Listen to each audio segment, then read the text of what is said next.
café en el campo, peinar un alto cerro de trigo y mapuey, baja por la colina de arroz graneado y continúa el arado con tu querer.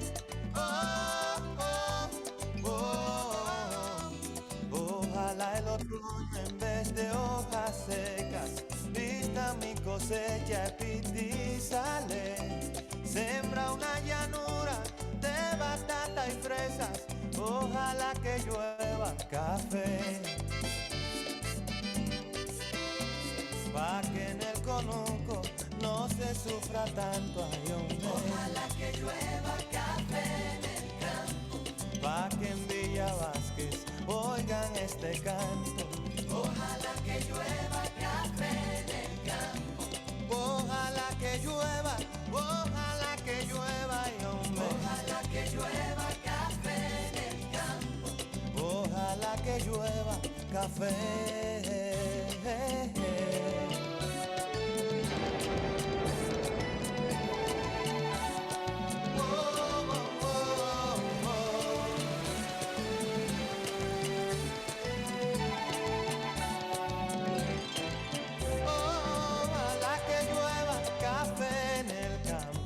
Sembrar un alto cerro de trigo y mapuey, baja por la colina de arroz graneado y continúa el arado con tu querer.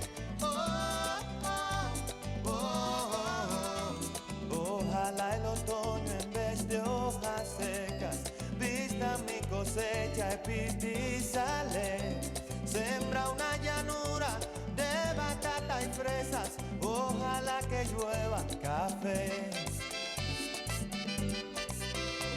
Pa' que en el conuco no se sufra tanto. Ojalá que llueva café en el campo. Pa' que en los montones oigan este canto. Ojalá que llueva café en el campo. Ojalá que llueva, ay hombre. Ojalá que llueva café en el campo. Ojalá que llueva café, pa' que todos los niños canten en el campo. Ojalá que llueva café en el campo. Pa' que en la romana oigan este canto. Ojalá que llueva café en el campo. Ay, ojalá que llueva, ay hombre. Ojalá que llueva café en el campo. Ojalá que llueva café.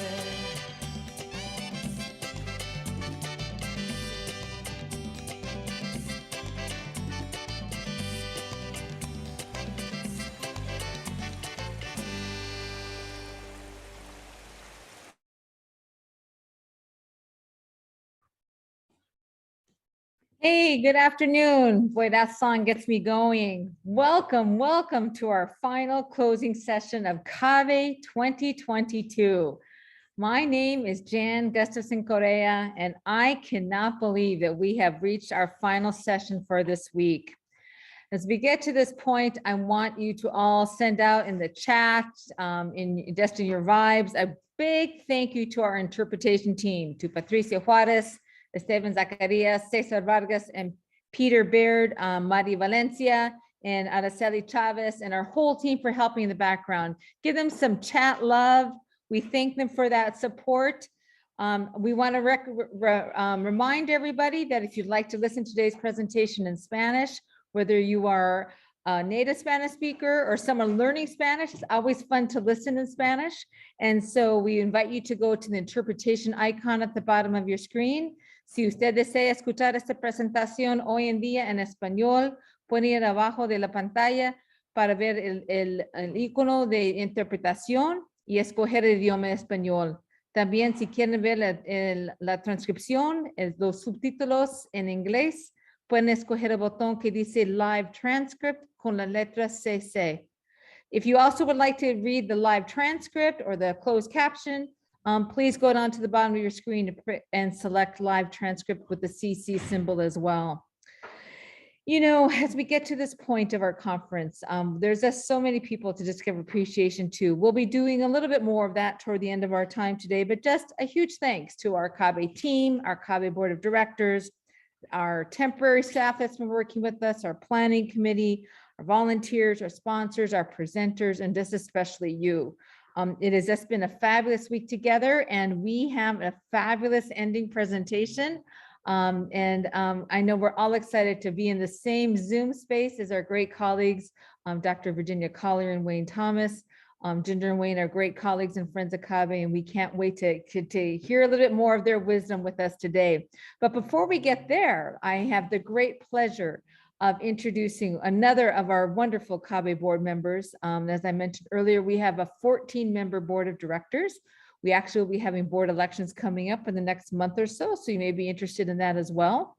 But I'm just really thrilled that our Director of Parent Relations is here with us today, Dr. Hugo Moreno from Mountain View, California. Welcome, Hugo. Bienvenidos, o como decían mis antepasados en agua, Macuali, Xihualcan, no se calcin, CABE familia. It is an honor to share this space with you. As mentioned, I am Dr. Hugo Moreno. I am the proud principal of Payne Elementary School, a dual language school in the Mountain View School District, along with my role in the CABE board as Director of Parent Relations. I've had a wonderful time this week meeting y conviviendo with our parents and familias at CABE 2022, spending time with them in the parent room, seeing many of our parent leaders provide presentations, and being inspirado by the stories, the resilience, and the vision we all have together for our students.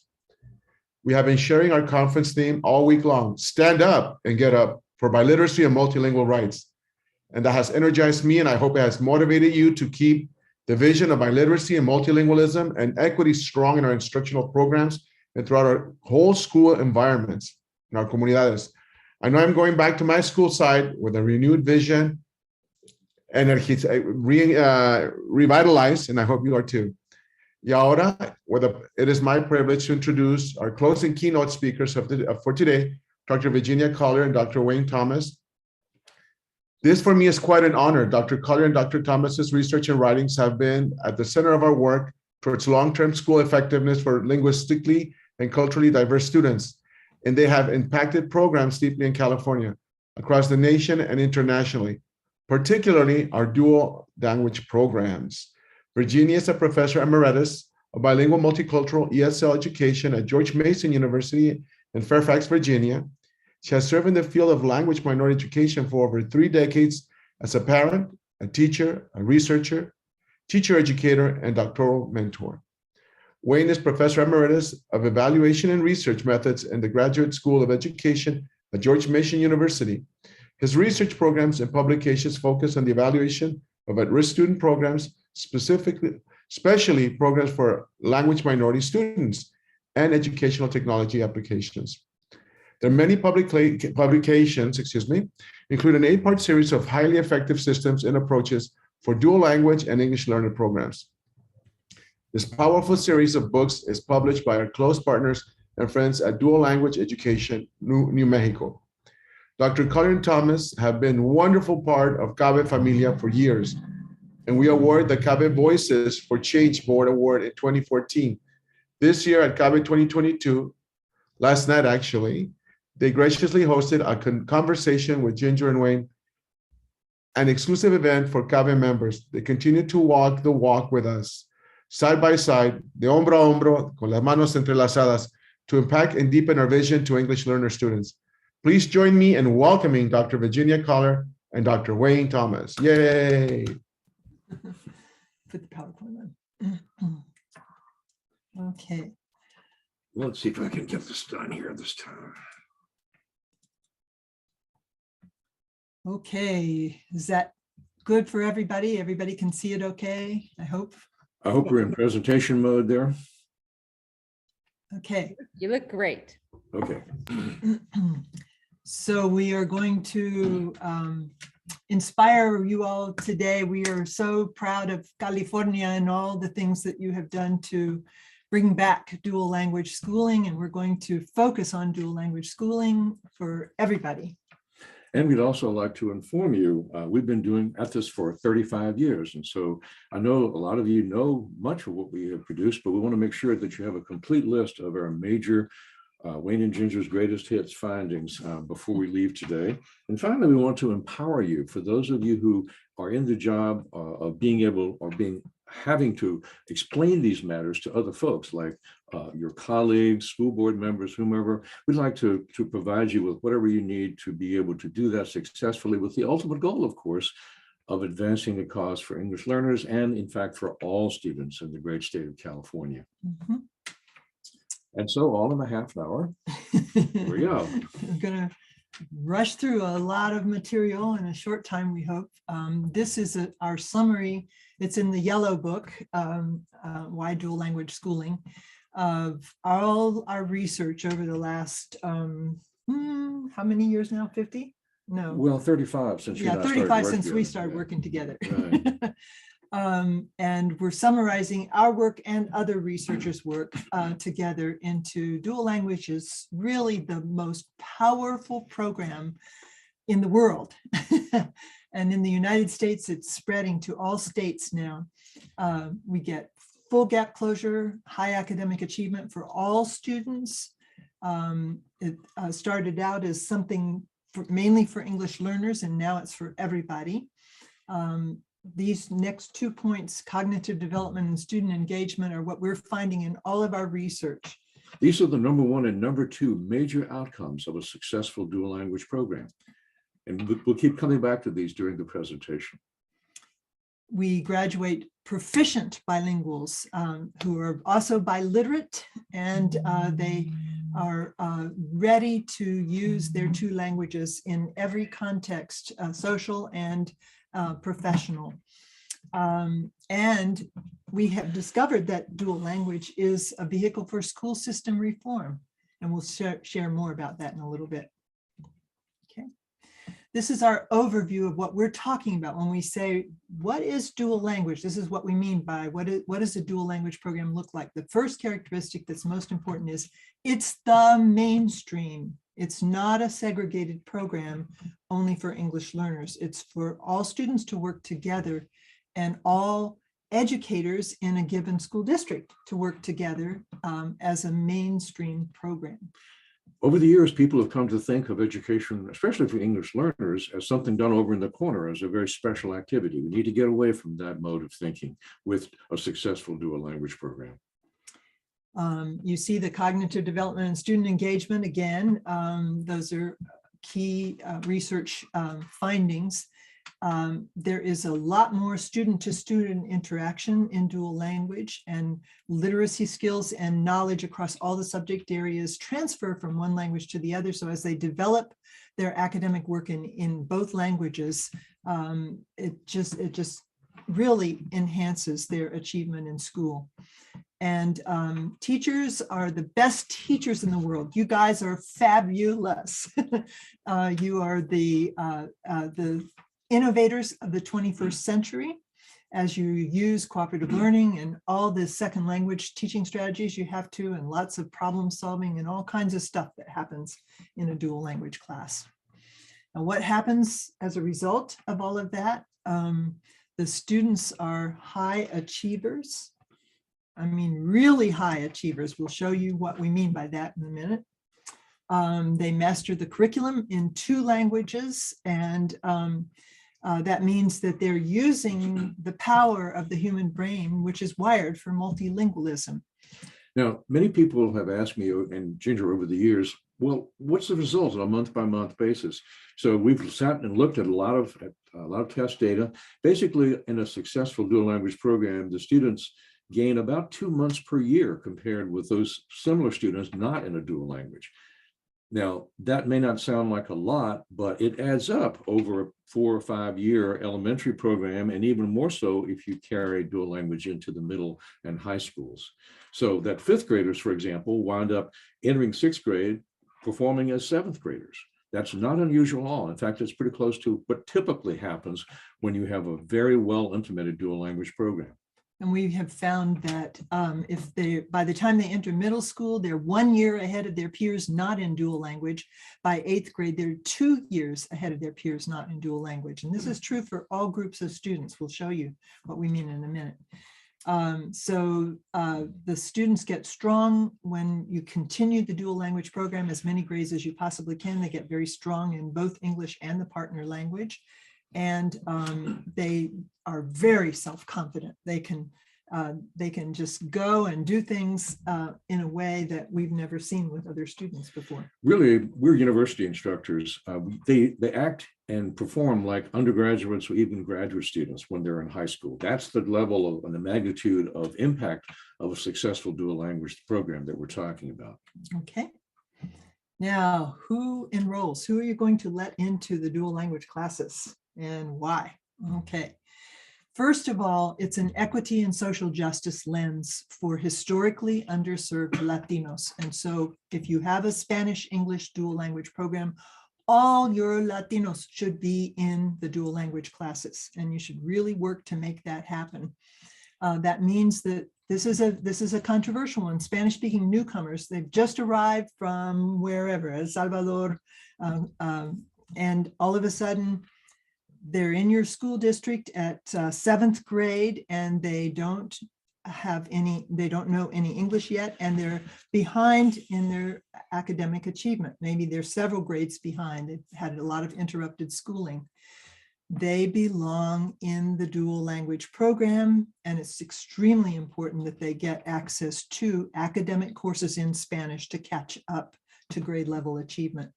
And the heritage Latinos, who may only be proficient in English, who are losing their heritage language, or those who grow up bilingually from birth, they all belong in the dual language program. It's worth pointing out this last group is not served by transitional bilingual ed and ESL taught through content, but they are welcome to be included in a successful dual language program. And what happens when you do that? Yeah, here's some of our data. This is from El Paso ISD. This is Latino students who were tested as fluent in English when they started school. So they're bilinguals. They may have or may not be proficient in Spanish, but there they are in the dual language program. And by 3rd grade and 4th and 5th, it continues, they are on grade level in the Texas state test. And they're way outscoring the similar students who are not in a dual language program. The green is Latinos who are in the dual language program, and the blue is Latinos who are not in the dual language program. Right. Okay. Now, it goes without saying, this is a very large group in the great state of California. And so a powerful reason to move towards dual language, if you haven't already done so, is right here. You can help these students greatly improve their achievement in school as measured by your tests. So this is the heritage Latinos, okay?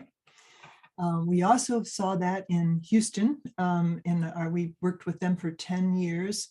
And so in this graph, you're looking at achievement on the Aprenda. So this is a major norm reference test in Spanish. By the end of 5th grade, the English learners who are Latino Spanish speakers, who are in 90-10 programs, whether it's one-way or two-way, they are outscoring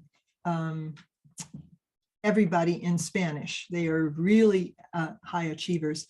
50th percentile, if you can see that 50 there, is grade level achievement. They're all above grade level, whatever dual language program they're in, but these are all 90-10 kids.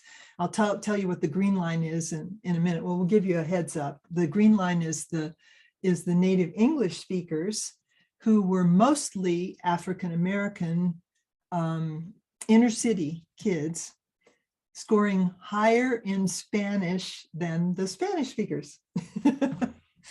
Okay. That was really something. The academic test across the curriculum in Spanish. All right. Now, while that was in Spanish, what about English? And then we told Houston that they wouldn't be able to get there in English if they were English learners, and they proved us wrong. You can see that the orange and 2 blue lines are the Latino kids who are, these are all English learners, the yellow, orange, blue, and blue lines. They were getting to grade level, but not quite there yet by the end of 5th grade. By the end of 7th grade, they made it to grade level achievement. And the yellow line is the kids in two-way, and they're way above grade level in the two-way classes. This is where native English speakers and native Spanish speakers are teaching each other the curriculum. And notice that the native English speakers are way above grade level as well. So a reminder, our topic here is who enrolls in dual language, and we've now Okay. identified several groups who can successfully do that. And we see that And Latinos did great. How did the African-American students do? And we were so impressed with how they did in Houston that we followed up with a major study with North Carolina. right. You want to tell them? In North Carolina, quickly? we were looking at an entire state's worth of data. There are 1.1 million students per year. Now, not all of them, in fact, only a small number of them were in dual language programs, but nonetheless, 30% of their school-age population is African-American. So we got a good, strong look at how African-American students do when they're in dual language and when they're not in dual language. And every school district in North Carolina has at least one dual language school. It's a statewide program. So The biggies here are the last two. We've been able to show that any negative impact of low-income family background on test scores is greatly reduced by their being in a dual language program. Actually, about the negative impact is about 20% on achievement, and 3/4 of that is made to go away by a successful dual language program. That's really amazing. I don't know of any other program that does that. The last point, both English learners and native English speakers derive more meaning from lessons that are taught through second language strategies. And what this means is, and we're going to talk about this point a bit more, is that good teaching that works well for English learners is the same good teaching that also works well for at-risk native English speakers. mhm, That's very powerful. mhm. This means the Title I population would greatly benefit from dual language instruction. And when For example, we asked the principals, and what do you think is the major, why are these students doing so well? And they said, it's the kind of teaching that dual language teachers do.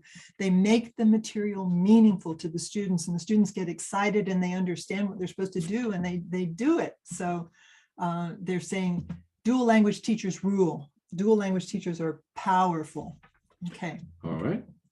And this is how powerful the African-American students are when they have the benefit of a well implemented dual language program. The red is dual language, and this is African-American students in dual language compared to the green and blue are those students not in dual language. Okay, that's 2 grades ahead by 7th grade of their peers not in dual language. That's in reading. And this is math. And this is, the majority are of low income background. Yep. Okay, so African-American students, yay. How about special needs? Fred Genesee in Canada has been saying for a long time, include the special needs students. Those are who are in special ed belong in dual language. And we saw that in the data from North Carolina as well. Once again, the advantage of having a massively large data set is we're able to actually see how special needs students who are in dual language programs do when compared to special needs students not in dual language programs.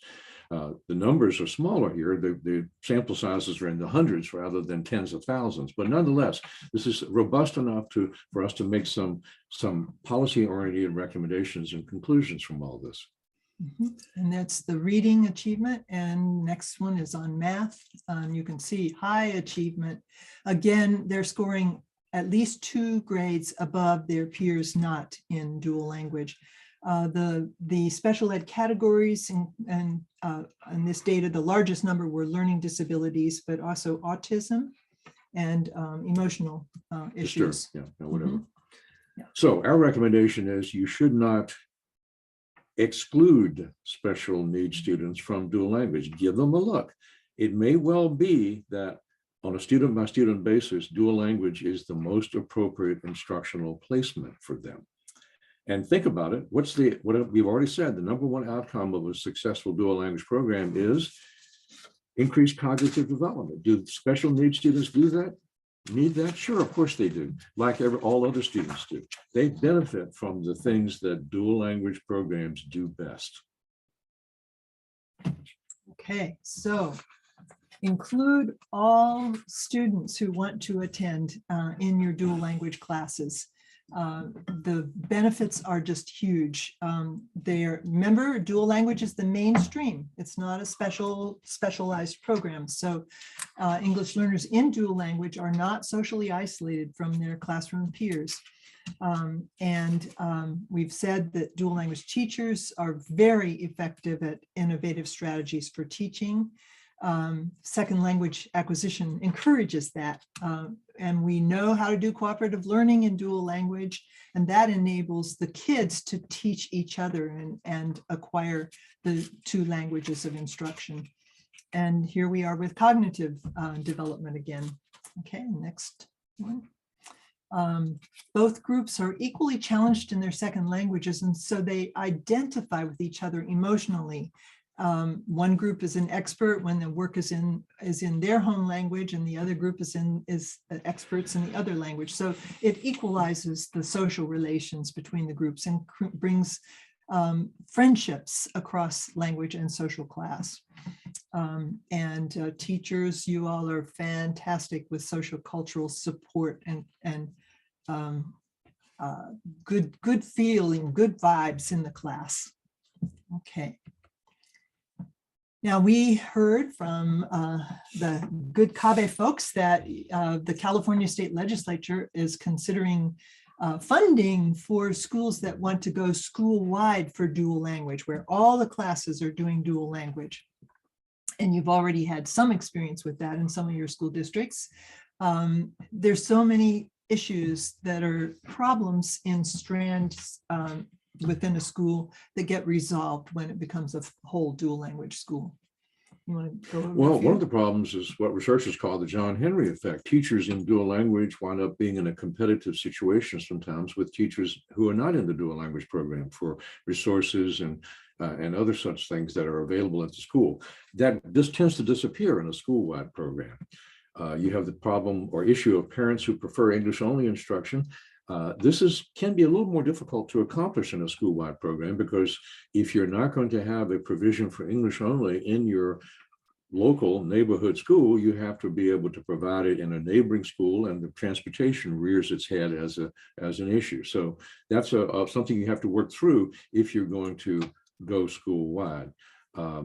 The higher achievement of dual language students, and people will notice that when it happens, lead to perceptions in stranded programs that, well, those are gifted kids. Well, in a school-wide program, all the students have that perception that they're gifted, just some of them. And they become gifted. Yeah. They really do, as they move through the dual language classrooms year after year. We've observed that parents or sometimes staff can undermine programs. They're more likely to do so when the strands are the way things are done, and more frequently in school-wide programs. That's not an issue. This is a persistent problem, the selection effect, the next one. Higher achieving students may either choose DL, or the low achieving students may be placed in a non-DL class with the general explanation, well, they're not ready for dual language. That's wrong. They are the ones who need dual language the most, in fact. And so we would have you consider that school-wide programs have an advantage here in that there's no selection of students. Everyone in the school is a dual language student. Student groups can remain segregated under the strand approach, whereas students of diversity are integrated on the school-wide approach. There are some advantages, in fact, notable advantages to school-wide, and we'd like to have you all consider that, especially if the great state of California actually comes through with the funding for this. Okay, go ahead. Okay, now a bit more on the high achievement of dual language students. And the next one, you have seen this one before. You will recognize this one, yeah. This is our summary of English learners' achievement in dual language. And we've been continuing to find this pattern in every longitudinal data set that we've looked at, including North Carolina. Yep. All right. Let me show you this version though. This covers up this grades after grade 4. What do you see now? What you should see is something very interesting, that up through grade 3 or 4, there's not much difference in the long-term achievement performance of students in dual language as opposed to students not in dual language. And you say, well, what's going on there? What's going on is the tests up to that point are not sensitive to the effects, especially those on cognitive development, that are indeed occurring in dual language classes. But if you follow the same students from grade 4 to grade 8, that extra cognitive development that has been accumulating during grades K through 4 really comes to the fore and enables the dual language students to greatly outperform the non-dual language students once the cognitive demand of instruction begins to increase in middle school. That's when the real difference between dual language and non-dual language shows up clearly on tests. So check the difference out. Grade 4, not much difference. Grade 8, same students, 4 years later, a huge difference in their performance on tests. And take out that last panel if you can. And then when you look at the K through 12 picture, notice that the lines that we put in our publications for the last 10 years or so used to have Proposition 227 findings down at the bottom. And now we've taken that out of this figure because yay, you guys, finally. You guys graduated from Prop 227, or at least moved beyond it. Yeah. Yay, hooray. California, yay. Okay. Okay.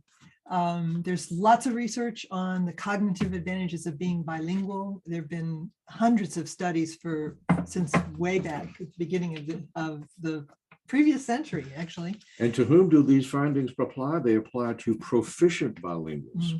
What does dual language specialize in? Producing proficient bilinguals, not just bilinguals, but proficient bilinguals. This is what we're talking about. This is one of the major sets of long-term outcomes from a very successful dual language program. Students can do these things better than those students not in dual language. And research shows that dual language students, when they graduate from a strong dual language program, can do all of these things. They definitely score higher on achievement tests. It really begins to show up by secondary level. They're more engaged with classroom instruction. We found in North Carolina that they attend so much more than the kids not in dual language. We asked the teachers and they said, well, even when they're sick, they still come to school because they don't want to miss any classes with dual language. They have a much stronger bicultural identity and it gives them a lot of self-esteem. We've noticed they're more mature for their age. Catherine Lindholm Leary, her longitudinal findings in California found they're happier and more motivated in school. We're finding with our districts that are going K through 12 that the higher high school graduation rate is incredible. We're going to show you that in a few minutes here. Our kids can attain the biliteracy seal, which means that's going to be a tremendous asset for them as they move on into their adult lives. They get more scholarships to study at university and they're very successful professional bilinguals. Okay. Secondary, what does secondary look like? And we do strongly encourage you all to, yes, once you have the well implemented elementary programs, to immediately start making plans to move into middle and high school, because there are all kinds of payoffs for doing that, some of which we're going to talk about right now.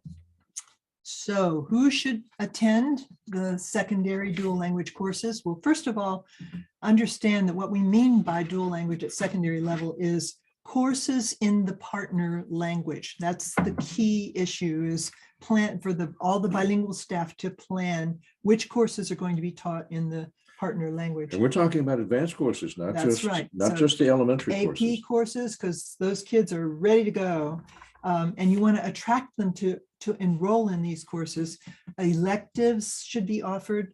The courses that are going to be required for graduation should be offered in the partner language and so forth. So you need to do that. Okay, now who should be in those classes? More than just the kids who were in dual language K through 5. Right. So you want to give them a look. You want to try to help all the kids that need to be in those courses in the partner language enrolled in those courses. And that means newcomers, new arrivals, they should be in there, even if they have never been to school before. They can accelerate their achievement towards making it to graduation if they get that support in home language. The heritage speakers, again, and native English speakers who have been through the dual language program, and then world language teachers are saying some of them have developed high enough proficiency, even though they haven't been in the dual language program, they should be considered for the dual language classes at secondary level. So the bottom line is dual language, we can show quite well, is the most powerful thing you can do for English learners, for the second group, heritage speakers of the partner language, and even for native English speakers. All of those groups do much better in dual language when it's well implemented than when they're not in dual language. It's the way to reform American education. I hate to be so expansive, but it's really true. This is the most powerful program I have seen in 40 years of being a professional program evaluator and evaluating all kinds of programs. And I should have mentioned that it's not just the courses that are in the partner language, it's also the ESL staff who are working together. Yes. They're part of the bilingual team that's working on, so they're doing the English language development. They're an integral part of it, essentially. Integral for the academic content that the new arrivals are getting, and those who are classified as being still English learners. So but that's a part of the program, but those kids should be getting their courses in native language, and that's really, really important. Okay. If you do that, here's the results. Omaha, Nebraska has a fabulous dual language program, K through 12, and the high school that they have developed is a college preparatory program, and they have been graduating between 90 and 100% of all the students attending there. This is a school district that is low-income families, mostly from Mexico and Central America, and they are most of the parents have come as meat packers. They've never been to school before, and their kids are graduating from high school and going to college. Now, it may occur to you to think, what's the graduation rate for English learners when they're not in a dual language program? And we can look here. This is at Woodburn, Oregon. Woodburn, Oregon, where the graduation rate moved from 47%. 5 years later, it's 91%. So 4 years later, actually. Yeah. That's the kind of change you see when English learners are not left to their own devices in high school, but are enabled to participate in a well-designed and well-implemented dual language program. Now, this was in Oregon. We can assure you that the Oregon legislature practically jumped out of its seat as one, all of them, when we presented this kind of information, because they've been trying to improve English learner high school graduation rate for decades. And all of a sudden, dual language comes in and achieves just what they've been trying to do. Politicians and decision makers really pay attention to this. This is by itself a major reason to consider a secondary dual language program for English learners, at least. Next slide. This is the first time we have gotten data on a college entrance exam for dual language graduates. And this came from one of our authors in the secondary book, the Purple Book. From Chicago Public, well, it wasn't Chicago Public Schools, but a high school district near Chicago. Mm-hmm. This is an upper income community. So the mostly whites are in the first two columns, the blue and the orange columns, how they did on the ACT.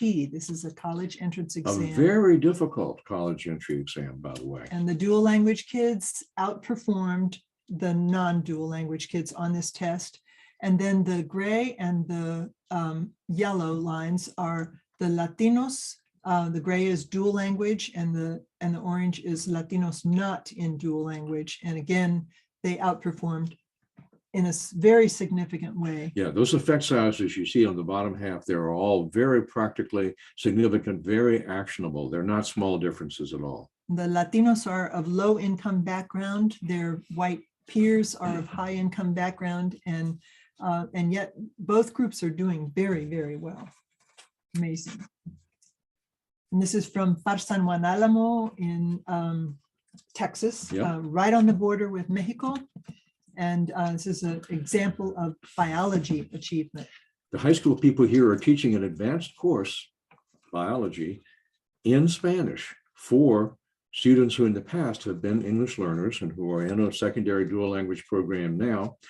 And you might wonder, well, how did that work? Well, what they did was to teach biology in Spanish, and then the great state of Texas said, we want you to test them in English though. How did they do? The answer is they were able to comprehend the advanced material even better when it was presented in their first language, and they certainly had more than enough English to be able to demonstrate that knowledge on the test in English. Now, so they outperformed the blue lines here. The lighter blue lines are, it says native English speakers, but those are all Latino students, almost all Latinos, right, who are bilingual. And they may have developed their bilingualism in the earlier grades in the dual language program. So, and then the native Spanish speakers who are still working on acquiring their English also did better in the dual language program. And the kids who were not in dual language did worse. And the transitional bilingual ed Latino kids did not do as well, and nearly as well. That's the red, which is the lowest achievement there. So the bottom line here is you can indeed offer advanced courses in the high school or in secondary years in the partner language, especially for students who have been English learners, and it's a very powerful way to proceed. In fact, even better than the instructional mainstream. In fact, significantly better than the instructional mainstream for them. Okay, summarizing. Here we are at the end. Are you inspired yet? I hope so. We are, go ahead. We're showing you this figure which Wayne created in the Red Book, and it's a very popular figure for explaining why dual language works so well. Yeah, we sat down and did a lot of work with partial correlation coefficients and semi-partials and a lot of other stuff that most of you all don't care at all about, but I tried to present this in a pictorial form so you can get the idea. In the middle, those green arrows represent number one impact of dual language, increased cognitive stimulation, a lot of increase of cognitive stimulation. Number two is increased student engagement with instruction. When there's good instruction going on in the classrooms, dual language students are much higher in their degree of engagement with what's going on in the classroom. They aren't bored, in other words, for the most part. And then finally, at the bottom, there's a short-term outcome that those two major impacts, number one and number two, they cause short-term higher student achievement. But as the late what's his name, Popeil used to say, I got Mr. Popeil on late night TV, but wait, there's more. The fact is that these major impacts of dual language, increased cognitive stimulation, increased student engagement, also feed back and cause improved student motivation. Well, what does that do? It makes the two main effects even greater. It causes better school attendance, that increases test scores. It causes student self-esteem and confidence to be higher. That also reinforces and amplifies the main effects. So what you get here, as I like to characterize it, way back when I was in physics and engineering, and this is an achievement amplifier, okay? This is something that magnifies initial student achievement and makes it even larger than it would have been without those feedback effects. And that's why the effect sizes of well-implemented dual language programs are larger than any other program I've seen in 4 decades.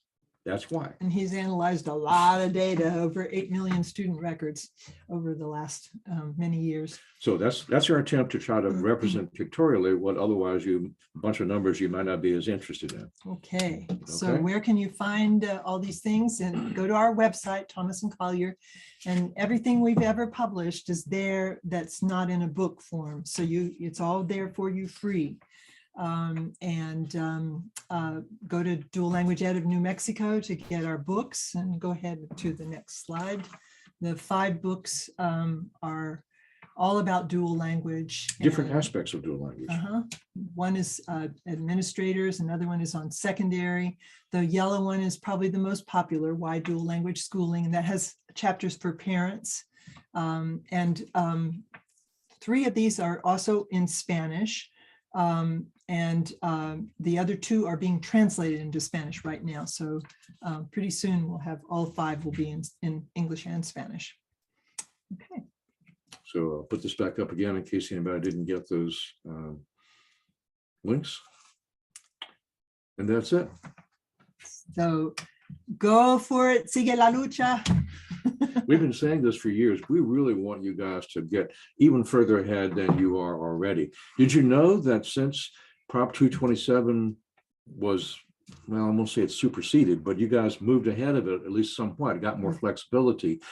California's position in the National Assessment of Educational Progress has gone up. Have you followed that?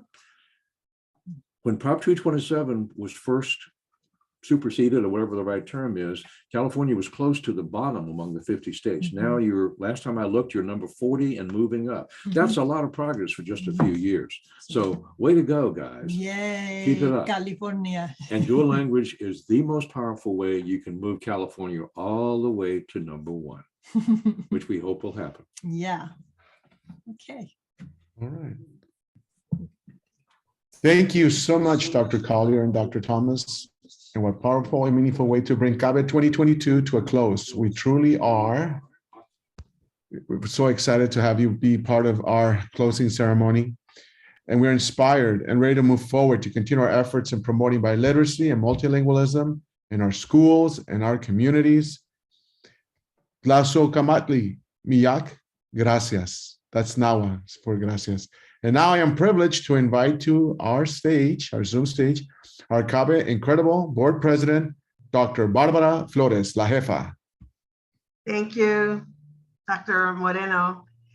And also thank you, Ginger and Wayne. It's because of your work for the last 35, 40 years and your research and dual language programs that we are able to, continue our lucha and to implement more programs. We are just really thrilled with your presentation. The seminal work that you've done, it's just incredible. And thank you for the kudos. We really want to move ahead in our state, and we just are so grateful for you. So we've come to an end. We are in awe of our CABE community across California because we continue to stand up and get up for biliteracy and multilingual rights. Sí se puede. And on behalf of Olivia Yaya, the past media president, Elodia Ortega Lampkin, current vice president, and our CABE board, we want to give our deepest heartfelt gratitude to our coordinating council, Jan, Maria, Delma, Norma, Ida, Joshua, Lori, Ruby, Ariceli, and all our CABE staff, our CABE 2022 Conference Planning Committee, our volunteers, our sponsors, our exhibitors, all our speakers, all of you for attending for another successful conference. Just mil gracias from all of us. Together, we are strong.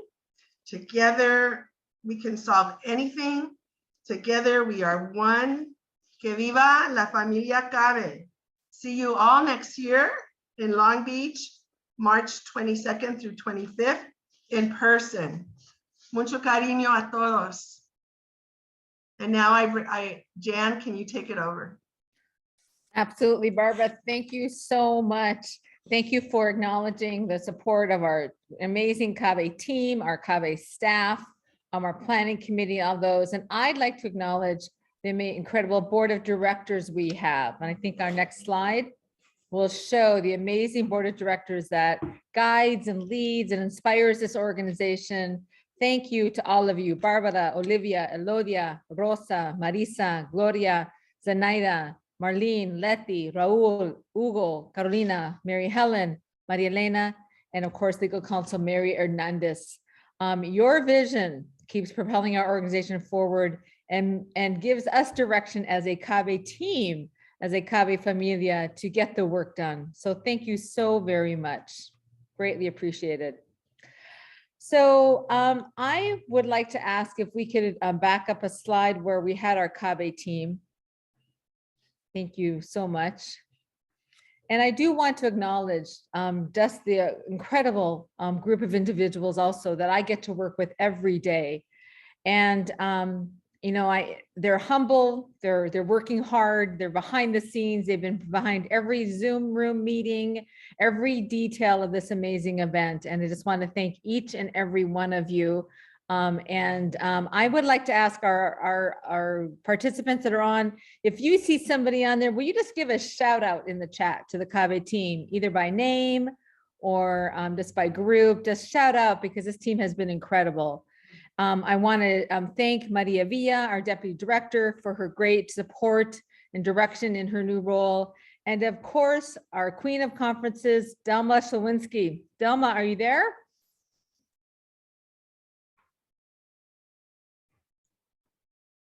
Yes, I am.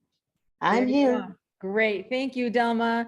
So again, thank you to you, to our program and events team, to Vanessa, Ruthie, Gloria for the detailed work on this conference, our registration team, every member of our organization, all the work that they've done to support this amazing conference. So before we get to raffles, Delma, is there anything you'd like to share as well?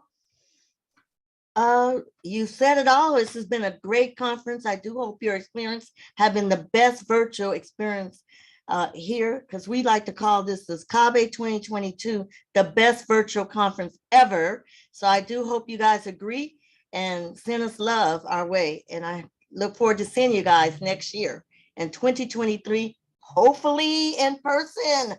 Okay, Long Beach, March 22nd to the 25th. Absolutely. Thank you, Delma.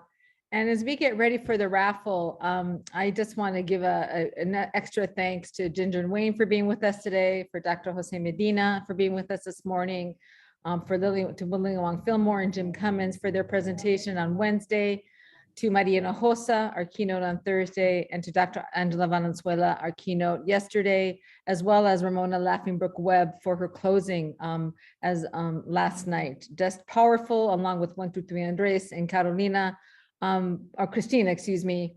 Boy, we've just had the rock stars of bilingual education, for our linguistically and culturally enriched students that we work with every day. So thank you all. Thank you all to our workshop presenters. You make the conference, our institutes, all that we've done together, our featured speakers. Just very, very much thank everybody for that great support. So with that, a CABE conference cannot end without one of Delma's famous raffles. So Delma, we're going to pass it to you and get some guidance on how we're going to do this. All right. As always, it's a pleasure to be here with our virtual CABE family. So excited. As we come to an end, we're going to ask that my colleague and friend Lotta Diaz put in the chat, the sign-in sheet, and just click sign, and then we're going to go ahead and raffle off. Now we have a few items we're going to raffle off today. So I want you guys to, as usual, clap for everyone, and then believe you can be the next winner of the raffle. I'm going to ask that we share the screen in a little bit as we roll, but I am going to let you guys know we are raffling off a few items today. We're going to raffle off our keynote speakers, Dr. Wayne Thomas and Dr. Virginia Collier's book. We're going to be raffling off English and Spanish. So you will be able to get that. Stand by for that in a 2023 CABE conference complimentary registration. It will be in Long Beach, California, March 22nd to the 25th. I'm going to keep saying it because I want you guys to mark it on your calendar. We want to see you there in person. And we will be raffling off another $100, maybe even two, if our president says so. So right now we're going to spin for the Educating English Learners for Transforming World. Let's spin it, Lotta. Okay, so everybody, good luck, and let's do it, Delma.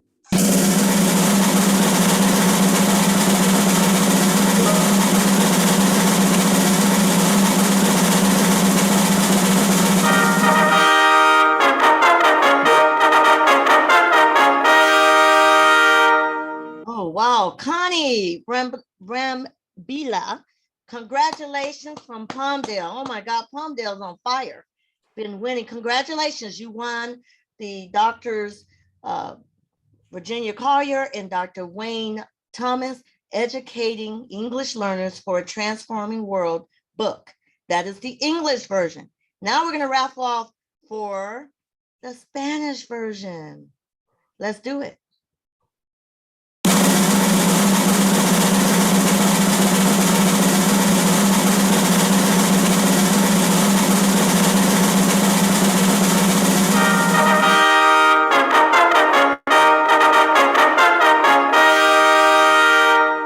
All right, I know I'm going to mess this name up like they messed my name up. Samantha Instavayi.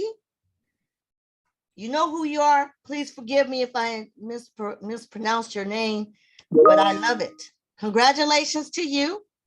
And if you're there, put your name in there so we'll know that you're out there. Congratulations, you won the Spanish version. We will be getting in contact with you, so we hope your email address is correct. Look for an email from Ruth. Let's do another one. How about dual language education for a transforming world?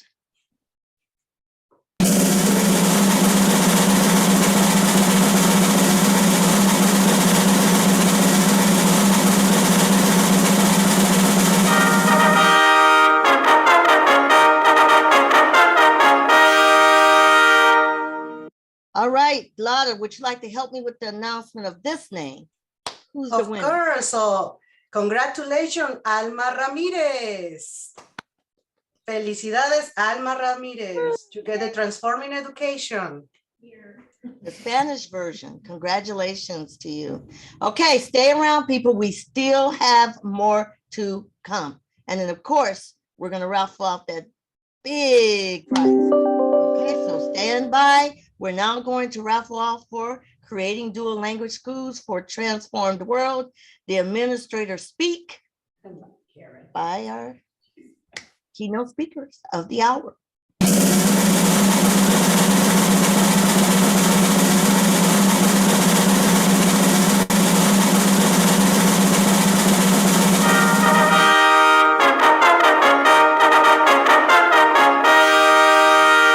All right, Bianca.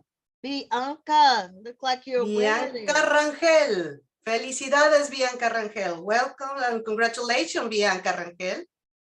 Congratulations. I like that you guys are congratulating. We have no haters today. All right. I'm so happy. All right.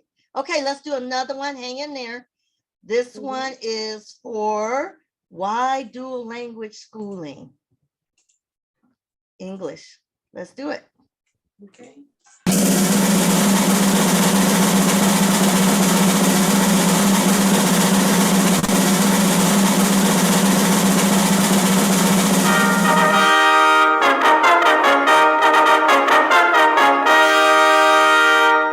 All right. Give us a name, Laura. Come on. Who's the winner? This is my tocaya, Laura Castillo. Congratulations, Laura Castillo. Congratulations to you. Congratulations. Hang in there. We have another one, the Spanish version. Let's see who the winner is now.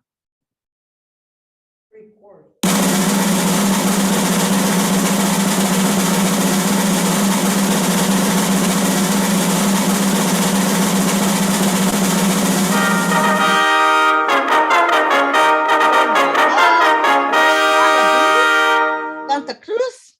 Congratulations to you, Carla B. Santa Cruz. Oh, congratulations. You won that book. All right, porque la escolarización en lengua dual. Congratulations. Look out for an email from us. One more, you guys. Let's do this. This is Transforming Secondary.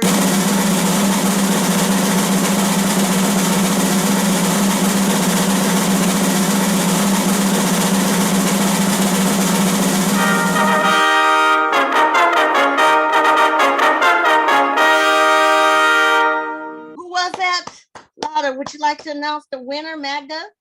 Another tocaya, Magda Iker.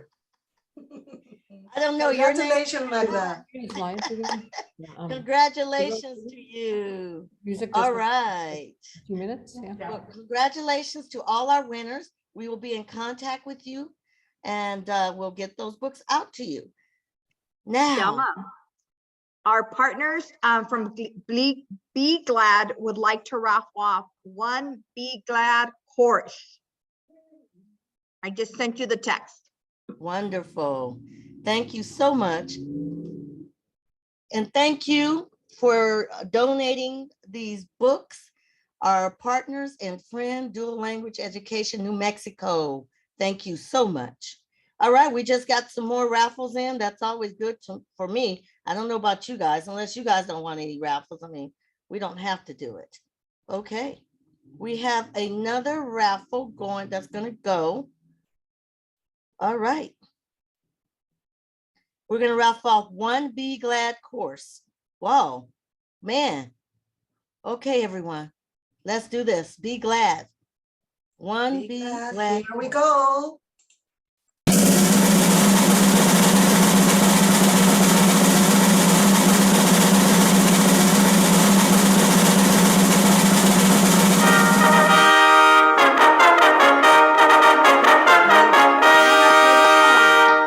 Congratulations to Carrillo. you. Wow. All right, we'll be in contact with you to give you the information. Thank you guys so much. All right, good night. Just kidding, just kidding, just kidding. All right, we have some more that's going to go on. We're going to raffle off $100 right now. $100. Who's going to be my new best friend? Mama wants some new shoes. Let's do this. Okay, here we go. $100.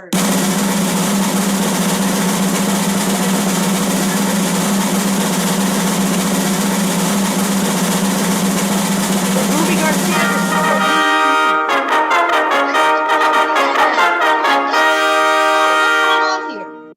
What's going on? This is my cousin. I don't know why, but Esteban Diaz. So it's just a luck. Everybody with her name is winning. Oh my God. Yeah, Congratulations. so today was my name, right? All right. Okay, let's do this last and final one for CABE 2023 complimentary registration, Long Beach, California, March 22nd to the 25th. I don't know. Okay, you guys, keep your fingers crossed. Oh, that's so nice. Everyone's saying congratulations to everyone. I love you guys. Thank you. Let's do this. Okay, so let's do this. This is the All right. for CABE 2023 registration. All right, you guys, Good whoever's luck, everybody. See you in Long Beach.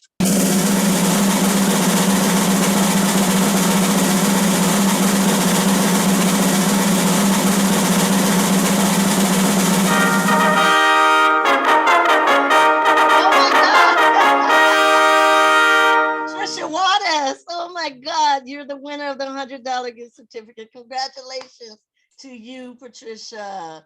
How wonderful is that? We'll be in contact. Selma? Oh, yes. Selma, it's Mhm. it's Barbara. Our president. Esteban said to give back the $100 and do it again. I love it. He's All right, you guys. he's redonating it back. One more. Right. Okay, so this is $100, right? Yes. Yes. Okay, so my Let's do mistake, this. sorry. Somebody was praying real hard. I know that much. Okay, so here we go. Here you go. Thank you.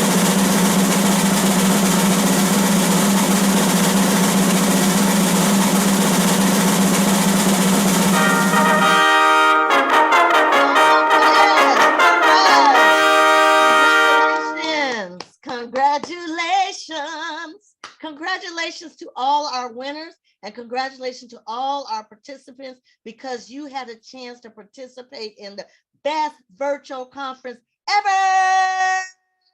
We'll see you guys next year or maybe sooner in one of our events. Congratulations to you all. And I'm going to turn it back over to our CEO for the last. Delma, are we gonna raffle the next year registration? No, I decided we weren't going to do that. Okay, I'm That's just all. kidding. I'm just kidding. Come on, let's do it. Don't forget about that, Delma, okay? Everybody was like, and then, It's you can April hear, I Fool's. can hear Oh, that was the little yesterday. hearts Let's right do it here. again. Okay, so this is the final for the conference 2023. Here we go. Good luck, everybody.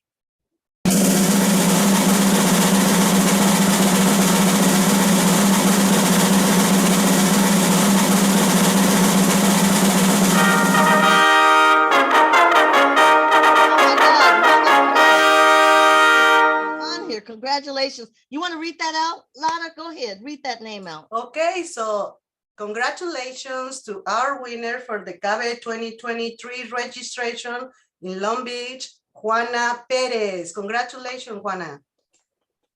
Congratulations. Congratulations to all our winners. Congratulations.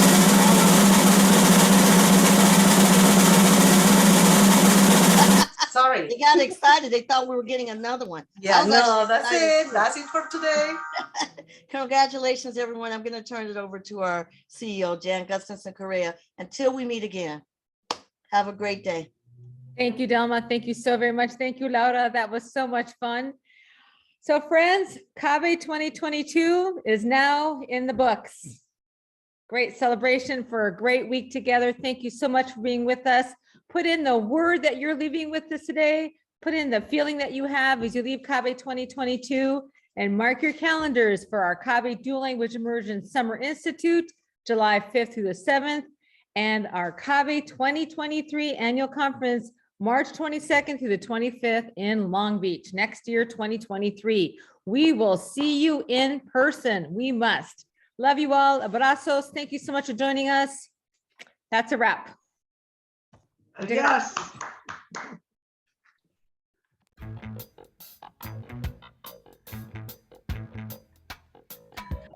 Get up, stand up.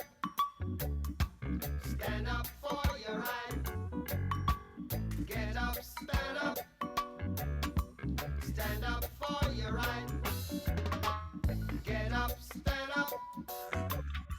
Stand up for your right. Get up, stand up.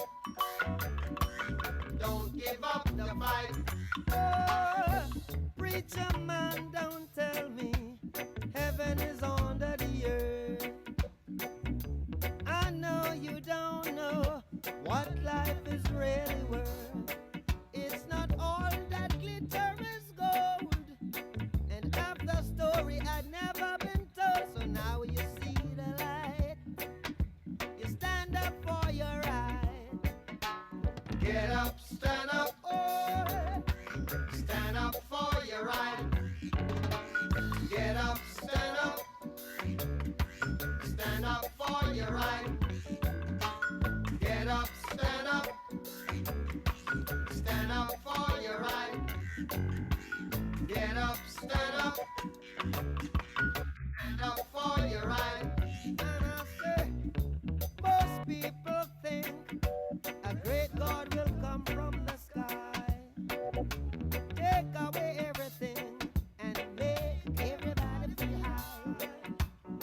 But if you know what life is worth, you would look for yours on earth. And now you see the light. I want you to stand up for your right. Hey. Get up, stand up. Stand up for your right. Get up, stand up. Don't give up the fight. Get up, stand up. Stand up for your right. Get up, stand up. Don't give up the fight. Sick and tired of your bullshit game. To die and go to heaven in Jesus' name. We know and we understand that mighty God is a living man. You fool some people sometimes, yeah, but you can't fool all the people all the time. 'Cause now we've seen the light. We gonna stand up for a right. Get up, stand up. Stand up for your right. Get up, stand up. Don't give up the fight.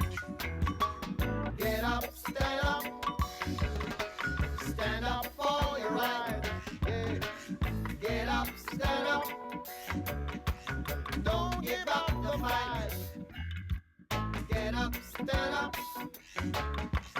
Stand up for your right. Get up, stand up. Don't give up the fight. Get up, stand up.